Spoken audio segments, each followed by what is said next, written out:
All right, I think I'm actually live right now. Huh. Let's see. All right, yeah, so I got the link here.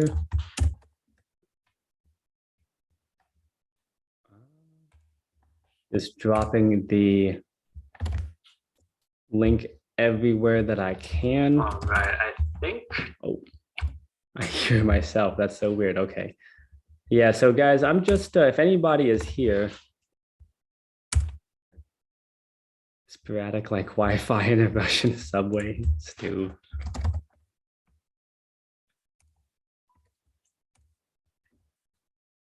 And let's see, just getting everything set up on the back end here doesn't look too complicated.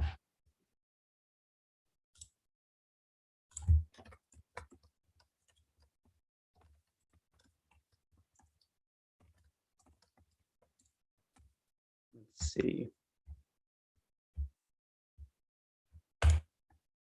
And okay, where'd my tab go? Yeah, I think like most tech people, I have like a million tabs open plus Telegram.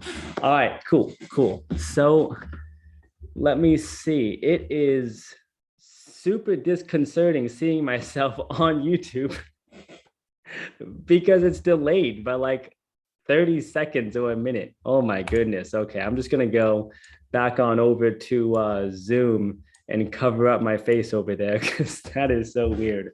So guys, this is not like a proper or like technical type AMA here. Really, I'm just testing out Zoom, wanting to find out how it works, what kind of neat little features they have here, and get it ready so that way we can utilize this more often. Thank you so much, Steve.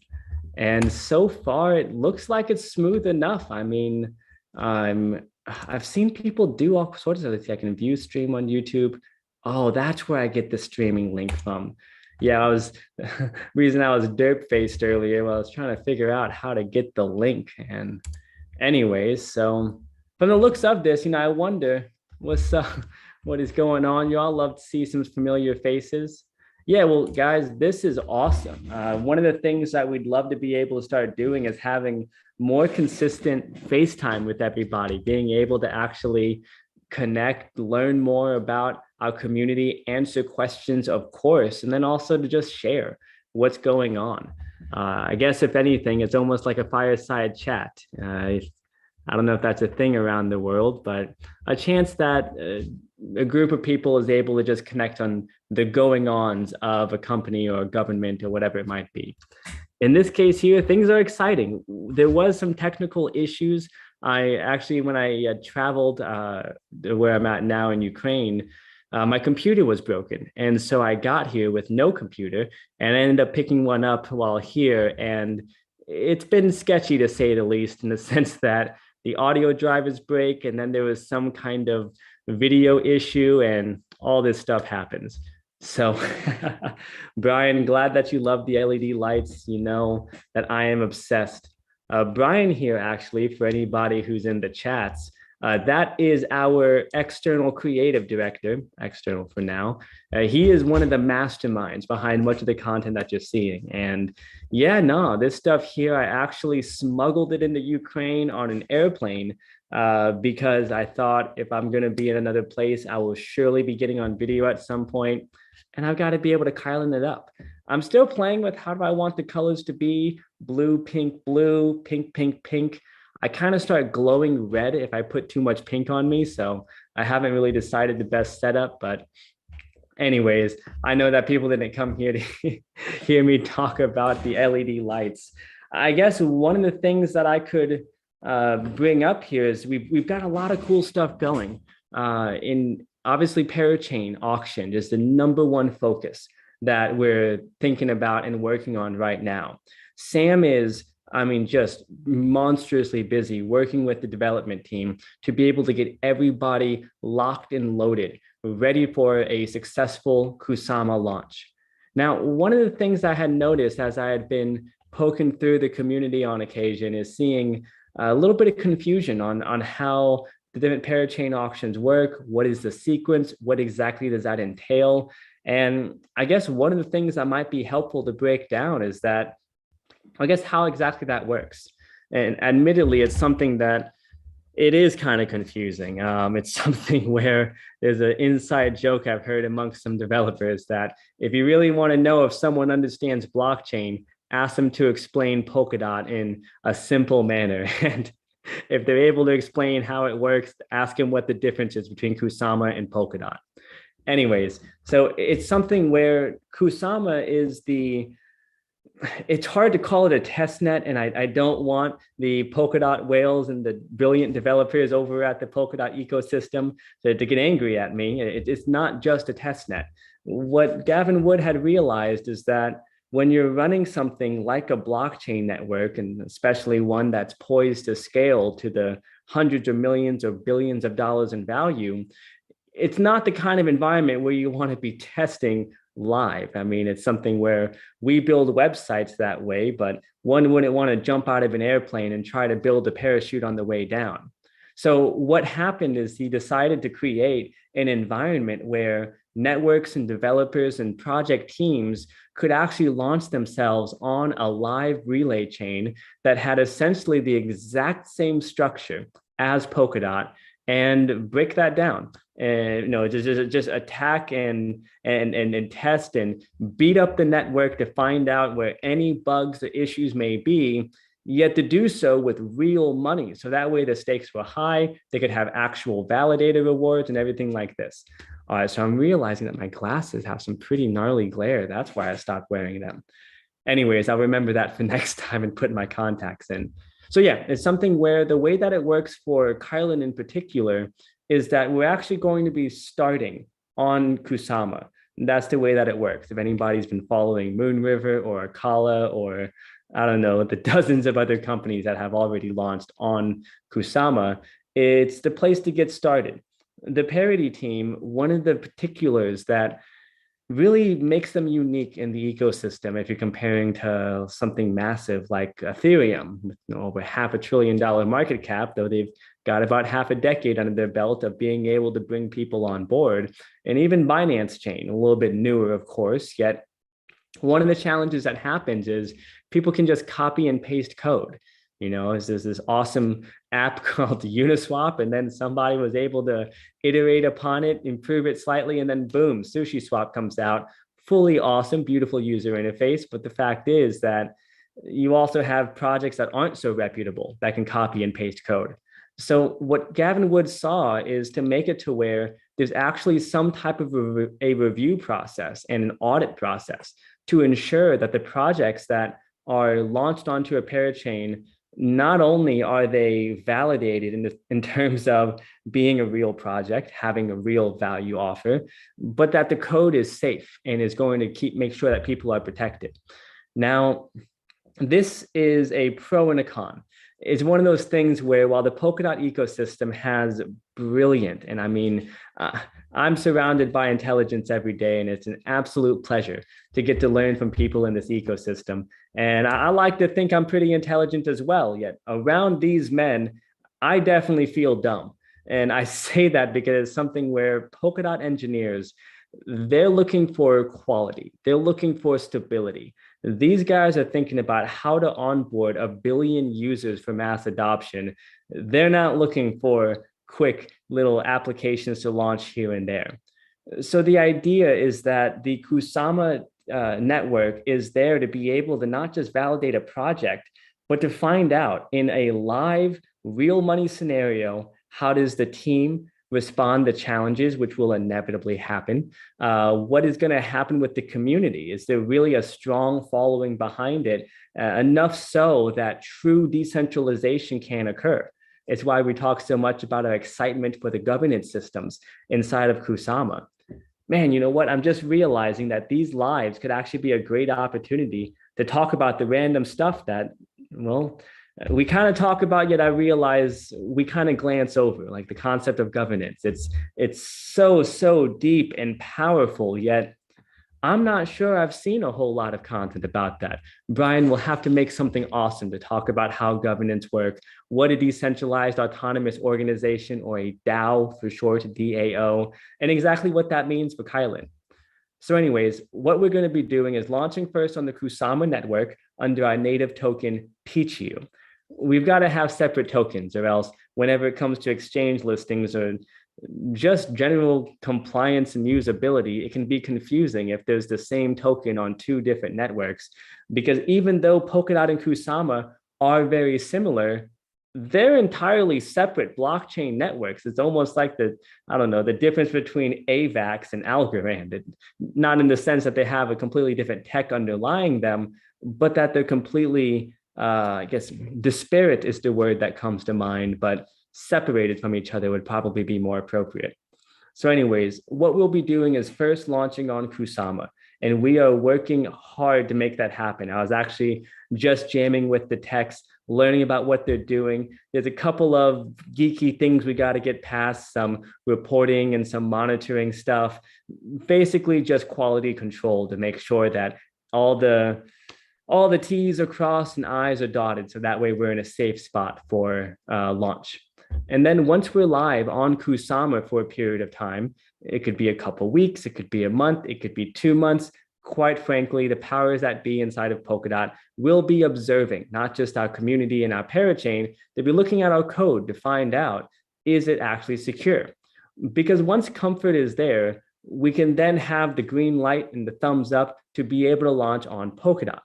Now, sure, there are brands that can go directly to Polkadot, yet that is a different path. We decided to go with the Substrate Builders program because it gives us direct access to the Parity team, which, having wrote the language around Substrate at the Substrate Builders program, there isn't anybody on the planet better to be able to learn how to really secure and stabilize a network. So anyways, wanted to break that down, explain it for anybody that might be here. There'll be a recording of this for anybody who wants to see what it looks like as I'm fumbling around the software to see how it works. But I'm going to dive into the chat. This is pretty cool. See if I can get comfortable in this type of environment, because yeah, I'd love to be able to be connecting with everybody more. We've got so many things happening that well, it's going to be a lot of fun just smashing out video after video after video. Steve, I hope that you're having a good time in the hot tub. It must be. Actually, no, I just talked to Dylan up in Canada, and he said it was actually pretty warm. I'm not sure what part of the country you're in. It was warm earlier this week, and it is freezing now. It felt like not late summer, but early fall previously, and then boom, automatically turned to Ukrainian winter. Let's see, I'm holding my Kylo on a Coinbase wallet. Will I be able to receive the airdrop from there? You know, I couldn't exactly say. I'm not very familiar with Coinbase there, Coin Thinking. If the wallet that you have control of the keys, meaning that you're able to, you have your own secret passkey and all that type of stuff, then yes, so long as it's an Ethereum wallet and we're able to access that, to see it from an Ethereum standpoint, it should be fine. Now, from the sake of just having it as 100% certain, I'm going to ask for you. And Coin Thinking, if you would please, just keep an eye on the Kylan official chat. I'll make sure to have your name, Coin Thinking, in the response, because I want to find out for sure for you, because I'm not so familiar with it. But it is something where I know for sure it needs to be a wallet that you control the keys, and it needs to be an Ethereum wallet. Let's see, because the value keeps moving. What's happening here will change this. As long as it's not a Coinbase exchange. Yeah, so long as it's not a Coinbase exchange. That's exactly it. You know, Steve, there's a reason I don't stand up. It's one of those questions people are just going to have to always wonder. What is happening behind the scenes? And you know what? I think you've got a creative imagination. I'll let you decide. And then we'll hit the hot tub sometime, brother. Let's see. Snapshot, okay. Coinbase wallet airdrop will be into a JS. Yep, we'll be creating an integration. So I guess to get overly nerdy, because why not? This is a casual AMA. We'll be creating a DApp, something that will allow people to, from an application, to connect their Ethereum wallet that's going to automatically also connect to their Polkadot wallet. So that way, then we can see how many Kylan are there, validate it upon the snapshot, and then make the drop through the Polkadot wallet. And it looks like I've got a couple of questions here through Telegram. Yeah, a lot of people have questions about our partners. This is a fun one. So we obviously have a ton of partners going right now, and these are some folks that we worked with for a while. And it's one of those things where while we do have partnerships and we interact with them, in fact, I've spent most of the the last month, so mostly in October, building out the automation and operation systems with our team to be able to more easily manage the projects because previously, well, it was a bit of a messy process without any type of a structure yet.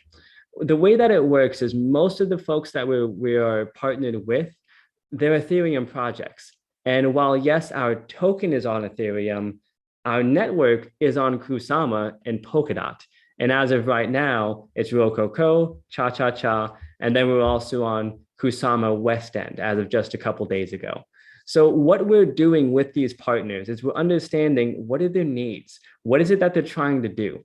Because within blockchain, kind of like any startup environment, I'm not sure if what a good example might be, but they're smaller projects typically, and it's usually even for large market cap companies, it's a small dedicated team, anywhere from half a dozen to maybe a couple dozen people max.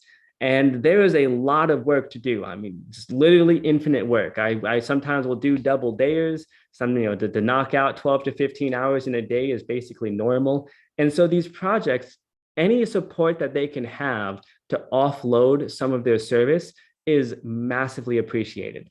So being a data project, it's something where we're able to support folks with the Oracle services, being able to provide price feeding from an additional source outside of everything else that's available, data warehousing, so that way any types of interactions that are going on within their network or their DApp, they can be able to query more easily, as well as analytics and reporting to be able to find out what data points would they want to be able to share and deliver to maybe their website or their application, or perhaps they'd like to make a dashboard. It's a really long list of stuff, and it's not anything that there would be much code or anything to take a look at, because what we're really doing is archiving and understanding our partners, finding out what data types do they need, what types of analytics are they looking for. With any type of a query, sure, if someone goes to Google and types in, I don't know, what is the time in New York right now? Boom, an answer pops up. Yet behind the scenes, there is a gnarly amount of code that is happening to be able to run a series of queries at rapid pace to deliver that response to you. So it's not really a way to say this without getting more geeky than that. Besides diving into the actual SQL queries and the processes behind that, God forbid it's a GraphQL type situation we're providing a solution for. But it's something where it takes a lot of work. There's a lot of technical stuff to build out. So what we do is we help put that together for partners, figure out what do they really need, what do they probably not need, and then start to set things up, because then we know as soon as we launch, that's where there's demand. We know that there's an application or a network that's looking for a certain type of solution, which means whatever developer decides to build that, boom, they've got query fees ready for them. Hope that answers it. Juan, thank you for the question. Let's see what else we got here. Is there any real value in being an early Polkadot auction as opposed to later ones? Yeah, that's a really great question. So the answer from our perspective is no. Now, it is something where for a project that is looking to be able to say that they're in the first round, or it's something where they have everything already put together, maybe, but for us, it just doesn't make sense. Kusama, the very first auctions were more than 400,000 Kusama. Now it's 100,000 and less. So what was the point of locking up 4 times more of the Kusama tokens, which overall waters down the total amount of tokens that are released to the public, and on top of that can be more difficult from a crowdsourcing standpoint. On our side, we are very pragmatic when it comes to how it looks. We had some amazing partners enter from the venture capital standpoint when it came to getting this whole project started. And that's what's helped us to be able to scale and to grow to the point that we are now.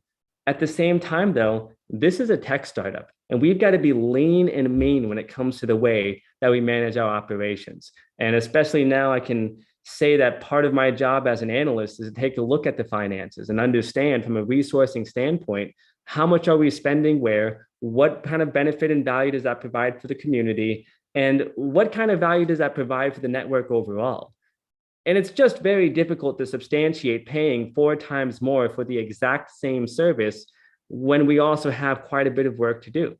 Joining the Substrate Builders program was something that it was an amazing opportunity for us, and we're so excited to be there because it gave us the support to understand not necessarily how to deploy a parachain overnight and do it fast, but how to do it right, how to do it in a way that's going to give us the highest chance of consistency and stability. So anyways, it's something where, is there any real value in joining the early Polkadot auctions? It depends on the use case, my friend. At the same time, though, from our perspective, we judge ourselves more so on the network quality and stability to make sure that whenever people are uploading their data and then being able to offer that data for various applications, that the queries are going to run properly, that the data is going to be secured, and that the query payments are able to be sent out appropriately based upon the details in our white paper and overview. Great question, my friend. Let's see, Uncle Ricky. What do we have going for your company that is newsworthy in the next month?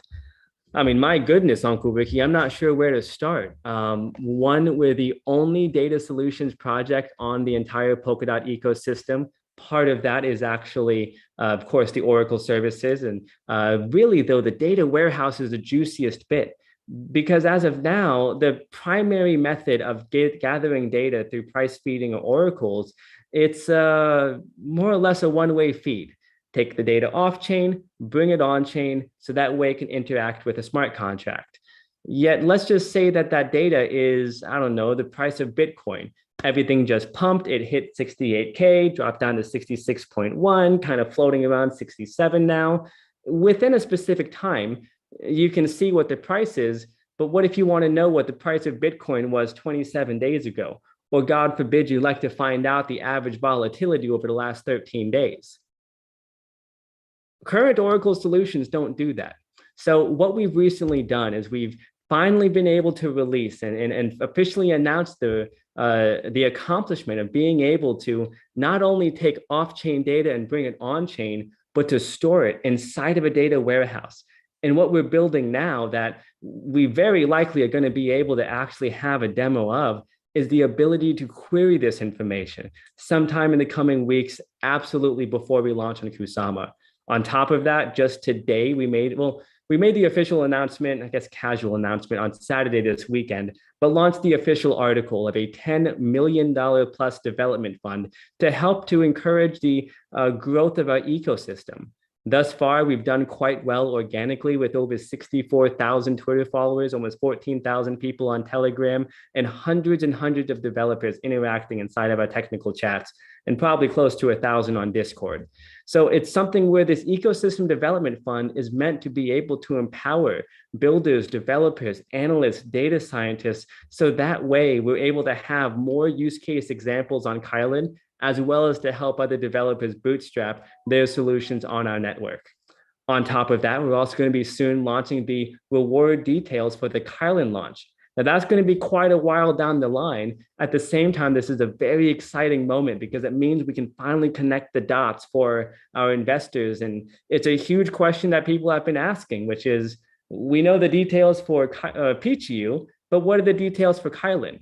And I'll be excited to share that very soon, likely later on this week. So my friend, there's a lot of exciting news coming. There's a whole lot more going on, but I don't want to let the cat completely out of the bag because we're going to be making sure we have things written up into a proper article, likely have a video associated, assuming that our set works. And then on top of that, we'll be having some social media graphics going out there to help people better understand. Great question. Thank you so much. Sam, Bull Sander, it's so great to see you guys here. Let's see, and let's see what else we got. Juan, when real integration? Okay, cool. Yeah, I just saw that question. And looks good. Parachain auction there. Hello. Can you advise me where to buy that ambient lighting in your room? Well, J Park, if you are anywhere that receives Amazon, that's where I got them from. Hilariously,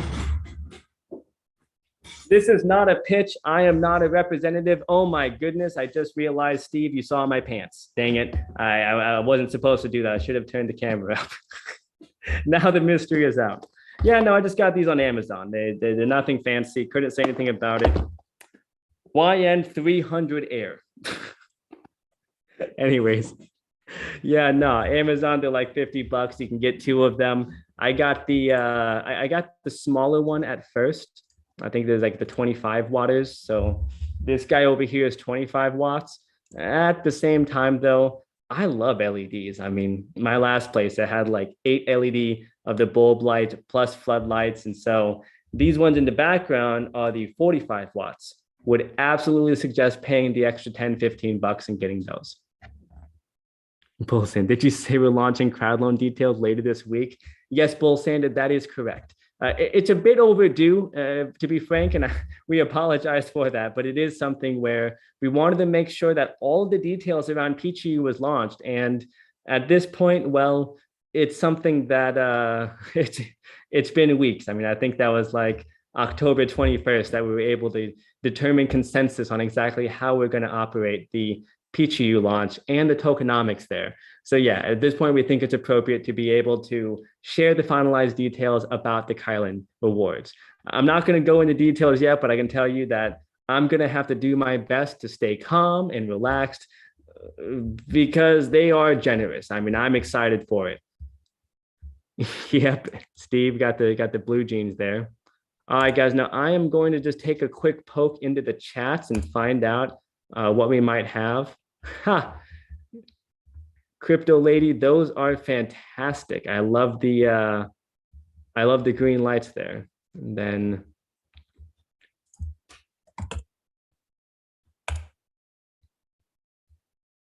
how many auction slots on Polkadot?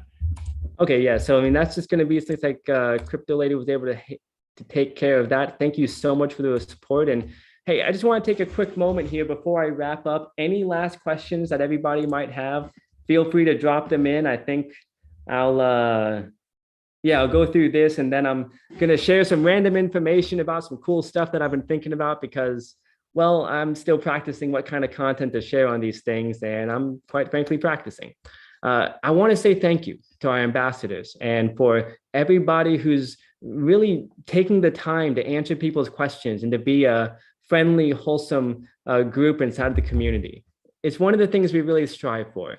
You know, sometimes people get real uncomfortable in one chat if someone talks about another coin or another network. In our chats, we have pretty simple rules. Don't be mean, don't be rude, like just be a normal human being. We're a wholesome crew and we're all here for the same reasons. We love blockchain, we believe in the vision of decentralization, and we see an opportunity to be able to better our lives. I share that because it's something where the only reason we have such an amazing, amazing community is because of the people like Bull Sander, Crypto Lady, Stu, Guglielmo. I'm sorry I can't list off everybody. I can't remember all the names on top of my head, especially with these bright LED lights in my face. It makes me very nervous. At the same time, though, I just wanted to take a moment and say, guys, you're the foundation that we stand on. And it's because of y'all that the entire community of tens of thousands of people is able to interact. So thank you so much. Let's see here. Another question, is the data warehouse a decentralized AWS? You know, Juan, that's a real great question. And it's something that when we're comparing to AWS, it's a bit challenging. AWS has like 85 different services. I mean, everything from serverless computing all the way down to, you know, their data warehousing to a bunch of dozens and dozens of other stuff that, quite frankly, I am not nearly techno savvy enough to understand. And hey, Swishamania, you haven't missed it yet, my friend. I'm still here. If you've got a question or would just like to bring something up, please feel free. I mean, this is a casual chat. The idea is it's the closest we can get to hanging out at the coffee shop. And I'd like to be doing these a lot more often to get some more FaceTime with the community. They'll be in different time zones. So sometimes in the American evening, sometimes in the European morning, sometimes in the Asian afternoon. really just depends. At the same time, though, whenever I can get more of a stable schedule, we'll have also scheduled AMAs, so that way we can have a full house. So anyways, let's see. So yeah, when it comes down to, are we a decentralized version of AWS One? That's what we're building. As of right now, we are in the version 0. So what that means is that well, we don't even have a governance system set up yet. We'll have to launch on the mainnet first before we can build that. So what we're building is a decentralized data solution. So when data goes in, no one controls it. If Amazon decides that they don't like whatever, maybe it's a website that somehow competes with them. Well, no, they'll probably just take a look at it. That's a whole other conversation, though. I realize I'm recording. Anyways, we love AWS, GCP, Microsoft, Azure, and the other big tech leaders that laid the foundation. The main point is, what we believe is that there's more power if people can collaborate, if they can interoperate together. See, if a business is able to generate an amount of data, let's just say I like to use the example of marketing because I come from a marketing background, know how that stuff works. And one of the big challenges, let's just say we're talking about solar and selling solar panels within certain areas. Well, some cities have a lot more demand for solar than other cities. And to be able to determine, well, based upon advertising metrics, such as say engagement, completely anonymized, completely obfuscated information, but to determine, well, where are the highest click-through rates? Where are the highest conversion rates? If there was some kind of a bounty that was able to collect and aggregate this information, anybody could then query this data, find out which specific markets are the most active and the most effective for solar, and decide to invest there. And this is kind of a live example because I had the opportunity to work in a similar situation where some folks, they needed to be able to figure out what was the best way to make things happen. And that data is really hard to get to. And there's a very small amount of people who have it, which makes it very, very valuable. Yet, if you take the flip side of that, let's say you're the person who has that data. I've overseen tens of millions of dollars of Facebook advertising, and that's a walled garden. Once we run the ads, we can look over the data and see, okay, there's high click-through rates there, low conversion rates there. Oh, looks like the 25 to 44 female market within the California region is the most effective. Let's target that. But all of that other data that we might have spent tens of thousands of dollars on never gets used, just collects dust thrown into the trash. It's not a very smart move. I mean, I love the example of Lockheed Martin with their airplanes. It wouldn't make sense if they built a plane, spent $50 million on it, and blew the thing up after the first flight. There's a way to be able to reuse, not just recycle, but to reapply data into different scenarios, to connect data in a way that it's able to be built upon. In this way, you have a compounding effect of innovation, which you take an environment like blockchain, where you have all sorts of interesting and exciting data points moving, everything from NFTs to gaming to perhaps even just transaction data, understand what types of ins and outs are going between various swaps or DeFi applications. This is information that could be used not just for financial purposes in the sense of trading or investing, but also can be used for being able to decide what kind of a business to make or what type of a market to go after, to determine, is there even actually a demand for whatever type of service or product a person may want to launch. Anyways, I got completely off track, but well, I guess that's kind of the point of these things, to be able to share information casually. So one, our idea behind a decentralized data warehouse is that, yes, there will be services very similar to AWS, yet the vision does differ a bit.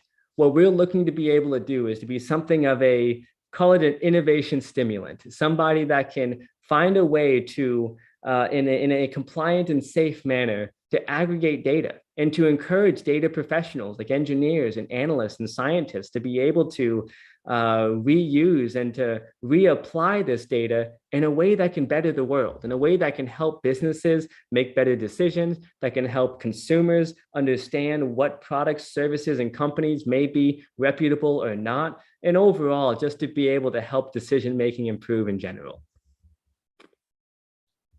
All right, let's see. See what else we've got.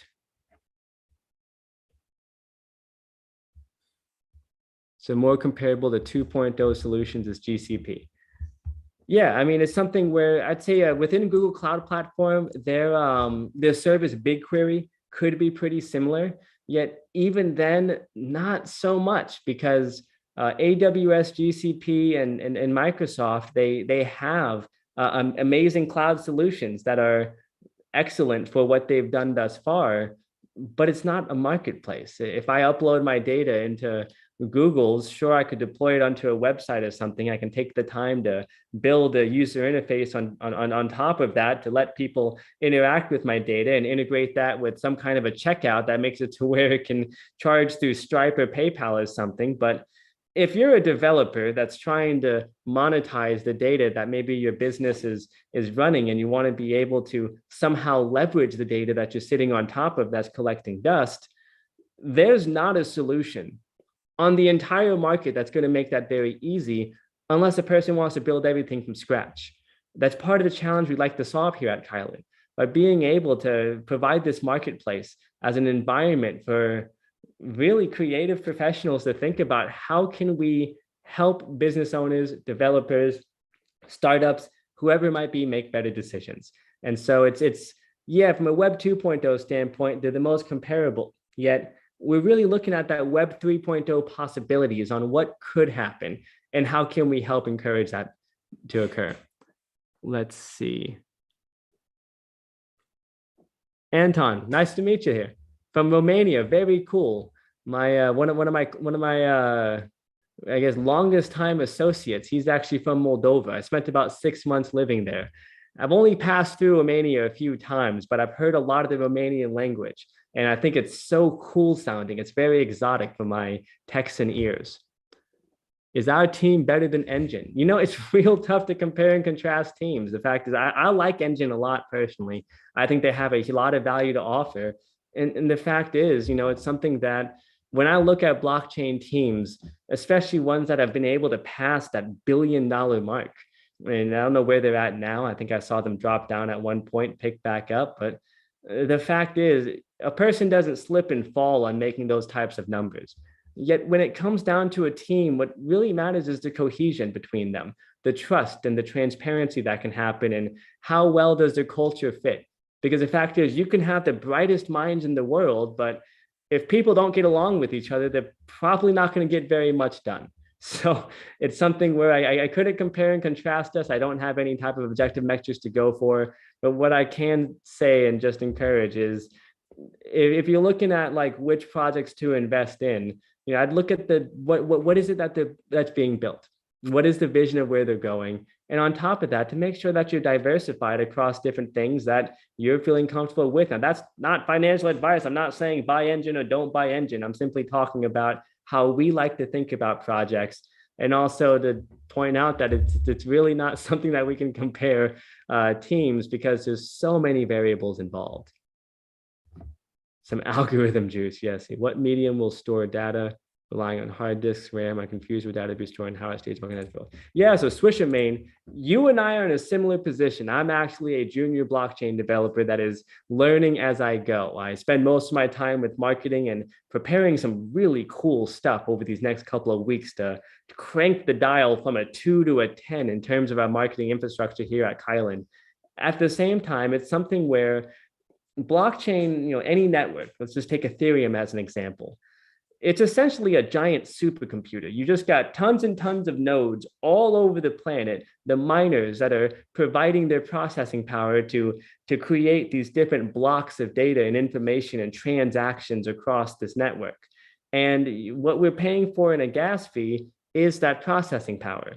Polkadot is similar, but more so parallel, that it's also a giant distributed supercomputer, and we are essentially plugging in to access to that. Yet instead of having it to where each individual transaction is charged by a gas fee like on Ethereum, inside of Polkadot and Kusama, the parachains will actually lease up all the processing power for that chain for a period of time.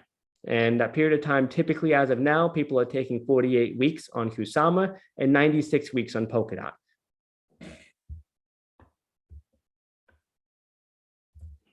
Yeah, so Mr. CM Wall, we have about 50 plus partners that we're working with. Most recently, My Network is one I've been thinking about. WAN Chain, of course, NFT3, Raise are going to be partners of ours. There's a list inside of our announcements, and I'm sure I can go and find there what the most latest are. But there's dozens and dozens of projects that we'll be working with here. Let's see. Sean Rains. Got a little bit late to the show. No worries. Thanks for joining us, Sean. Is Kylan still planning on trying to acquire Polkadot parachain slot early or late in the auctions? You know, Sean, it would really depend on one's perspective of early or late. We're looking at a Q1 launch time. So conservatively speaking, while yes, we are ahead of schedule thus far, we still have multiple technical challenges to overcome over these next couple of weeks. And then what's ultimately going to depend upon is what does the parity team think? And what we're looking for there is, again, they're not there to push us through as fast as possible. They're there to make sure that our code works, that it's quality, that it's secure, and that it's going to be able to handle the volume and the traffic of our community.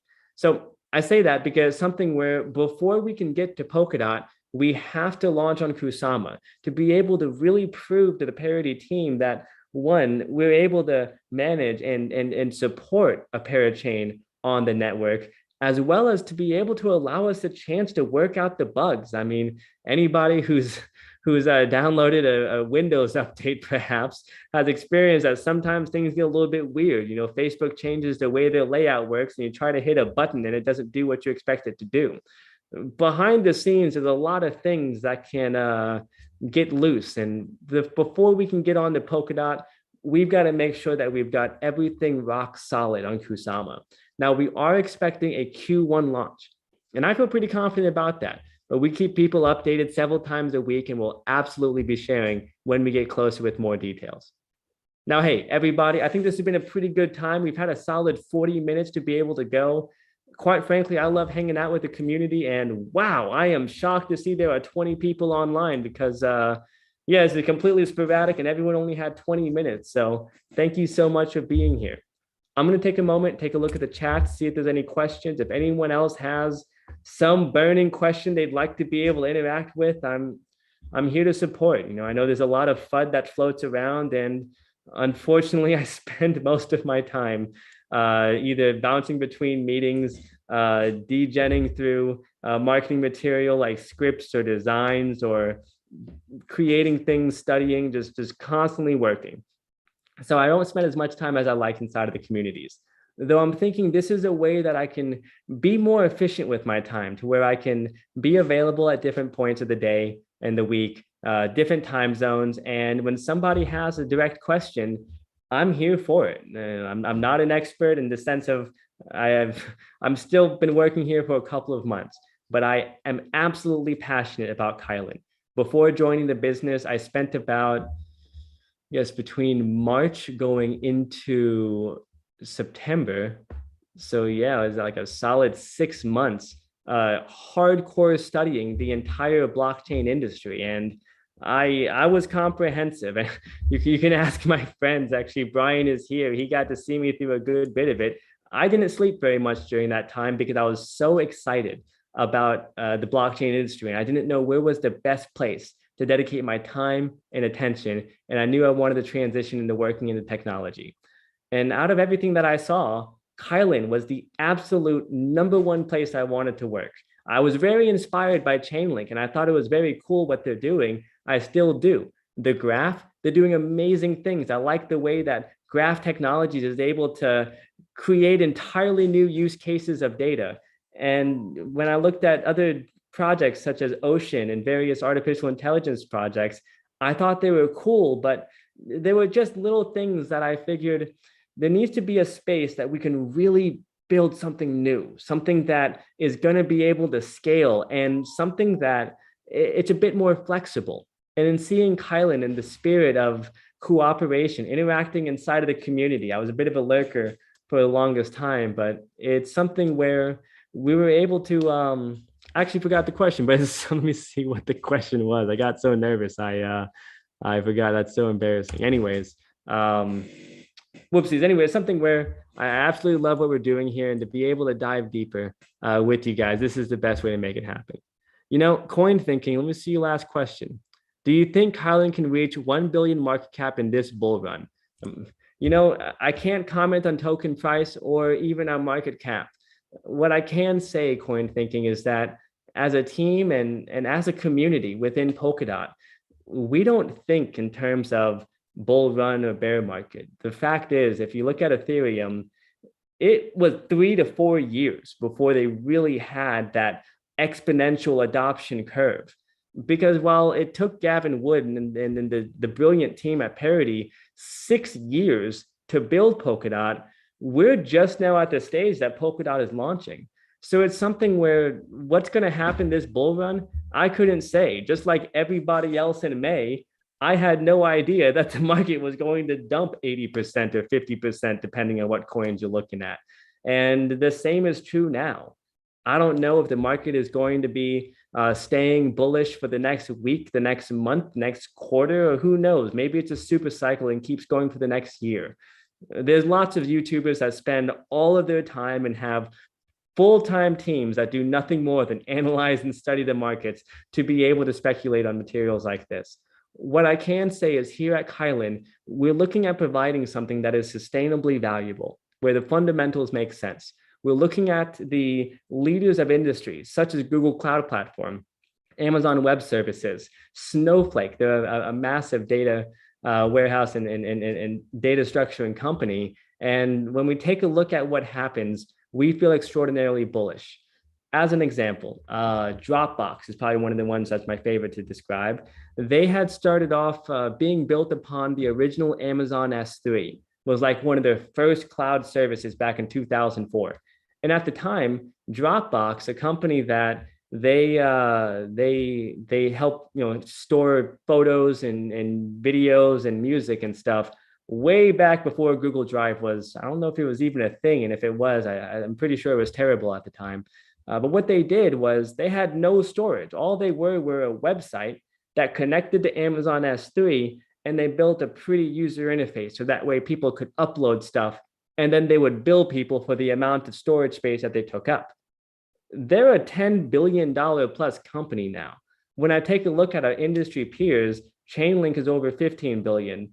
Filecoin looking at like 12, 13 billion. The Graph 6 to 7 billion. And all of that is built on Ethereum and using blockchain generation 2 technology. So when we take a look at Polkadot and we understand that, well, everything that Ethereum did is pretty soon going to be connected onto Polkadot. I mean, already Moonriver, they're getting partnerships left and right now that they're live. SushiSwap just launched on there. That's a multi-billion-dollar network or application that's there. And there's going to be hundreds more. And that's just the Ethereum network. So what happens whenever AVAX, whenever Solana, whenever Cardano, Algorand, Elrond, and everything else in between is connected somehow to Polkadot, whether that's a bridge, whether that's a parachain, whatever creative solution a person might put together. And then what is the value of the company that is the only game in town that's able to provide data solutions across everything on an interoperable scale? I couldn't say, but I do feel mildly bullish that if we're taking a look at the long term, if we're able to look at the fundamentals, we feel confident we're going to be in a great spot. Personally, as a team, we don't look at things short term, but we would like to see ourselves reach that 11-figure plus level. That's $10 billion plus, and we're looking at the far future. But again, we look at the fundamentals, we look at network traffic, we look at our code stability, we're looking at the boring technical details because we understand that if those are solid, everything else is going to work out. Listen, everybody, I love the question. I'm going to shotgun these out. Therefore, I need to duplicate you because you're the one. Absolutely. Well, hey, we want to connect with the team more. Are the first couple of months as you expected, and what are the differences between crypto and traditional markets? Oh boy, Bull Sanda, you know how to keep me here. It's okay. That is a great question because, this is something that really makes a difference. This is actually what keeps me working so much and keeps me so excited and smiling all day and night. Working here in this company has been absolutely amazing. I could not have imagined such a wholesome, supportive, encouraging, and empowering environment. A place where every single day I work with folks that they're not being dragged into the office and shoved into a cubicle where they're doing as little as possible to be able to make it through the day. Instead, the types of people I get to work with are the ones that wake up early, exercise, go on a run with their dog, and are excited to grind throughout the whole day, answering questions on Telegram, doing research, or sharing articles and interesting information. And anytime there's a challenge or a problem, I've never once in the months that I've been here had a asked somebody a question and felt stupid because I asked a question. And I've asked some pretty dumb stuff in the sense that now I look at it as kind of dumb, but even then, not really. Like, simple stuff like what is the difference between Bitcoin and Polkadot? Like at one point, that was a question. I guess I can be considered silly, but the fact that if someone asked that to me, it'd be like, yeah, no, it is very confusing. I say that, Bull Sander, because it wasn't as I expected because I had no idea what to expect. Coming from the traditional world, the Web 2.0 tech world, it's pretty competitive. I definitely am not one to shy away from a challenge, yet it's very manipulative. Typically it's a top-down leadership. Boss tells you exactly what to do. Micromanaging is prevalent, and there's not a lot of room for innovation and creativity. And it's unfortunate. I believe it stifles innovation. So when I take a look at working at a blockchain and DAO-centric company, as well as being able to see specifically here within the Kylan ecosystem, it's a night and day change. I mean, people kind of laugh at me whenever I talk about win and help win. They think I'm a preacher or something, but the fact is that that's the exact style of this industry. It's win and help win. Most people I've talked with, they've had their lives changed somehow, whether by Kylan directly, by blockchain as an industry, or they're inspired to see that there's a possibility for change. And having spent the last almost half a decade traveling around the world, more than 14 countries, spent more than a year in the Philippines, almost a year here in Ukraine, Moldova, Fiji, and seen a lot of stuff everywhere there and in between, I can say that there's a lot of folks that they need the vision of blockchain, of decentralization, of a currency that can't be manipulated and printed into oblivion. And when I take a look at what is the difference between crypto and traditional markets, it's that here people are working with a purpose. People are working to make a difference. It's sure everyone has bills to pay, but when some people show up to the quote unquote office, or in my case, the living room, it's something that it's just a completely different attitude. Thank you for the question, brother. As a future, thank you so much, Anton. Data doesn't care whether we're a bull or a bear. I need a t-shirt with that. Brian, we absolutely need to commission a designer or somebody to put together some Kylan themed data doesn't care whether it's a bull or whether we're bull or bear, whether it's a bull or a bear. You can play with the English on it. I'm not sure the best right now, but we make a V-neck version. I wear a black V-neck every single day. Then I'll certainly rock that. Any staking option for Kylan? I really like the product and I'm a long-time investor. So it'd be cool to get some type of dividend. Yeah, coin thinking. I'm glad to hear you've been with us for a while. As of right now, we don't have an active official staking option. Now, once we go mainnet, and that's coming up very shortly, we're officially shooting for a Q1 conservative launch. It is very possible we launch sooner. Again, I can't make any promises. As of right now, we are ahead of schedule. But who knows what's going to happen the next couple of weeks. I say that because something where, what I would suggest here is definitely I can't suggest, it would be a financial thing. Anyways, we have some exciting things coming up where the only way to get a sister token on Kusama Pichu is by either holding Kylan or participating in the crowd loan. So it's something where we'll have let me see. Is my audio still on? I can't hear you and what? Okay, cool. So anyways, we'll have it to where once we launch on mainnet, not only is there an airdrop coming, a lock drop for holders who are going to stake their tokens, there is still also staking rewards for holders. And again, we'll go through the details of that, but they are extraordinarily juicy. Let's see. Bolson, I agree in here. People participate based on passion. Absolutely, my friend. It's what I love the most. Really great video. I watch. Yep. And yeah, guys, check out our YouTube channel. It's right down here, and that's going to go into all the detail. Well, hey, everybody, I've had an amazing time jamming with y'all. And again, this is going to become a normal thing. So I'm just going to keep on popping up randomly until people kind of get used to it. And over time, there'll be some of them that it's going to be like last week where we scheduled it the day in advance. Unfortunately, YouTube had an arbitrary 24-hour hold before that we could go live, but then we had it on Saturday. And there's really not like a set schedule yet. We've figured that we'll get community feedback and find out what the most desired days are, what times make the most sense. And you know what, y'all, this is a startup. We are learning as we go. And it's something that we absolutely appreciate the opportunity to be able to connect with all of you. So thank you so much for being here. Thank you for the questions. If you have any more questions, head on over to our Telegram channel. We're there most hours of the day or night, and our ambassadors will be there to collect any questions you have. They'll be interacting with us as a team, and stay tuned.